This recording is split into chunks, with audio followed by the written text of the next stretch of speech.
मध्य प्रदेश की बुधनी और विजयपुर विधानसभा सीट पर हो रहे उपचुनाव का शोर थम गया है। इन दोनों सीटों पर 13 नवंबर को वोट डाले जाएंगे, तो परिणाम 23 नवंबर को आएंगे। वहीं प्रचार थमने के बाद दोनों ही दलों ने अपनी जीत का दावा ठोका है। जनता मन बना चुकी है कि जिस तरीके से खरीदे हुए जनादेश के ऊपर भारतीय जनता पार्टी सत्ता और सरकार में है, वो किसान इनको सबक सिखाने को तैयार बैठा है। जिसको खाद के लिए लाठियां मार रहे हैं, जिसकी सोयाबीन की फसलों की कीमतें नहीं दे रहे हैं, जिस धान का वादा करके 3100 रुपए कुंटल धान और 2700 रुपए कुंटल गेहूं का वादा करके जो मुकर गए, लाडली बहना इंतजार कर रही है कि 3000 नहीं दे रहे हैं, तुमको सबक कैसे सिखाए।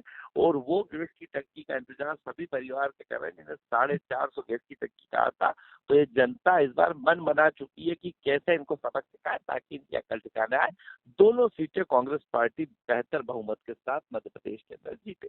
देखिए, वादों से जनता जान चुकी है कि इन्होंने 2700 रुपए कुंटल गेहूं का बोला वो नहीं दिए, 3100 रुपए कुंटल धान का बोला वो नहीं दिए, यहाँ पे 450 गैस की टंकी बोले वो नहीं दिए, इन्होंने कहा था कि 3000 से लाडली बहना शुरू करेंगे उसको नहीं करें।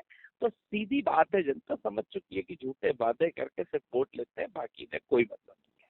कांग्रेस ने हमेशा झूठ का सहारा लेकर के कपोल कल्पित बातें, चुनाव से पहले जीत का दम भरने का और चुनाव हारने के बाद ईवीएम मशीन पर ठीकरा फोड़ने का, ये कांग्रेस की नियति बन गई है। और कांग्रेस हताशा के दौर में है, निराशा के दौर में है।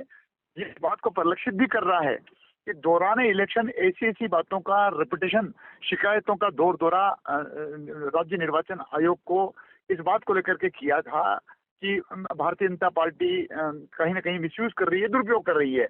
और उनको वहां भी मुंह की खाना पड़ी। कलेक्टर के स्थानांतरण को लेकर के कांग्रेस गई, राज्य निर्वाचन आयोग ने उनकी आवेदन को ठुकरा दिया। नरेंद्र सिंह जी तोमर जो विधानसभा के सम्मानित अध्यक्ष हैं, लोकसभा में भी मुरैना संसदीय क्षेत्र से ये आरोप लगाते हुए और माननीय नरेंद्र सिंह जी तोमर साहब के जनसंपर्क पर रोक लगाने की बात कही थी। केंद्रीय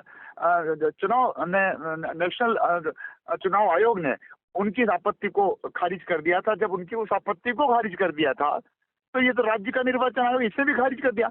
मैं कहना यह चाह रहा हूँ कि कांग्रेस को इस बात का पता पड़ गया है कि हम चुनाव में हार रहे हैं, और इसीलिए ये शिकायत के दौर में ज्यादा व्यस्त रहे, जनता के बीच में जाने में ये कम समय दे पाए। बच्चों के बीच में प्रचार प्रसार करते जीतू पटवारी जी को देखा गया। बाद में कल अंतिम दिन उन्होंने कार्यकर्ताओं को कहा कि मैं आपके भरोसे जा रहा हूं। मतलब जनता के भरोसे कांग्रेस चुनाव नहीं जीत रही है, जनता उन्हें चुनाव नहीं जीता रही है। उनके जो शब्द थे कि मैं आपके भरोसे जा रहा हूं, तो कार्यकर्ता का भरोसा जरूर रखते हैं इत्तेफाक जीतू पटवारी जी, लेकिन जनता के ऊपर उनका कोई भरोसा नहीं है। यह भी इस बात को लेकर के परिलक्षित कर रहा है कि कांग्रेस ने अपनी हार स्वीकार कर ली है।